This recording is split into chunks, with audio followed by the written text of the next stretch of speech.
Leçon de l'école du sabbat, lundi 5 juin 2023, la lutte cosmique. La lutte cosmique.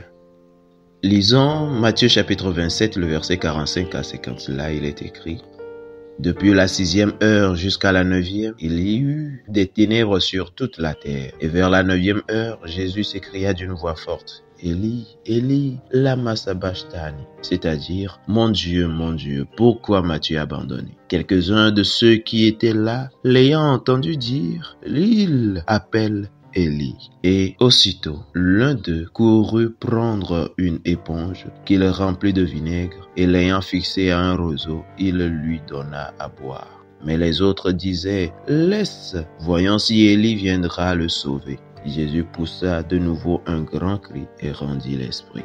Amen. Qu'est-ce que cela nous apprend sur ce que Christ a vécu sur la croix? Que voulait dire Jésus en demandant à Dieu pourquoi il l'avait abandonné? Et comment cette scène nous aide-t-elle à comprendre ce que signifie avoir la foi de Jésus? Jésus dépendait de sa relation avec son Père tout au long de sa vie. Or, suspendu à la croix, enveloppé de ténèbres, portant la culpabilité, la honte et la condamnation des péchés du monde, il vint à être privé du sentiment d'amour de son Père.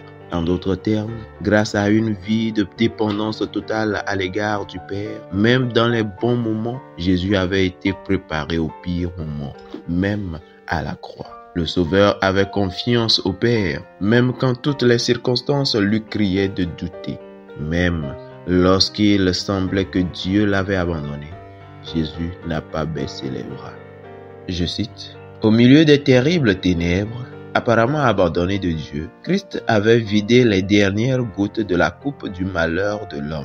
En ces heures terribles, il s'était appuyé sur les preuves de l'acceptation de son Père qui lui avait été donnée jusqu'alors. Par la foi, le Christ était vainqueur. » Fin de citation, Ellen G. White. Christ Triumphant, page 277.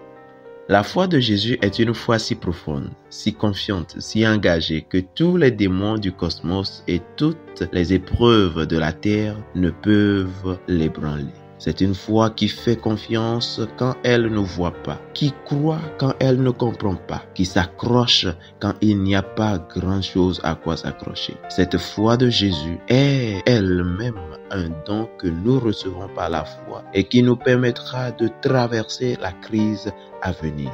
C'est la foi de Jésus qui habite nos cœurs, qui nous permet d'adorer Christ en tant que chef suprême et de supporter avec fermeté l'application de la marque de la bête décrite dans Apocalypse. Toutefois, ce n'est pas quelque chose qui surgit soudainement de nulle part. Le peuple de Dieu a maintenant appris à vivre par la foi, jour après jour. Dans les bons moments, dans les mauvais moments, lorsque Dieu semble proche, lorsque Dieu semble loin, cela n'a pas d'importance.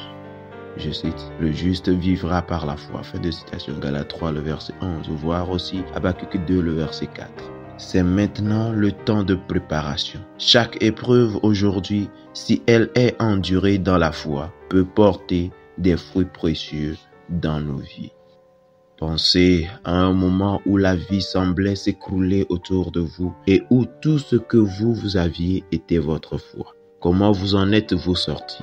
Quelles leçons avez-vous tirées?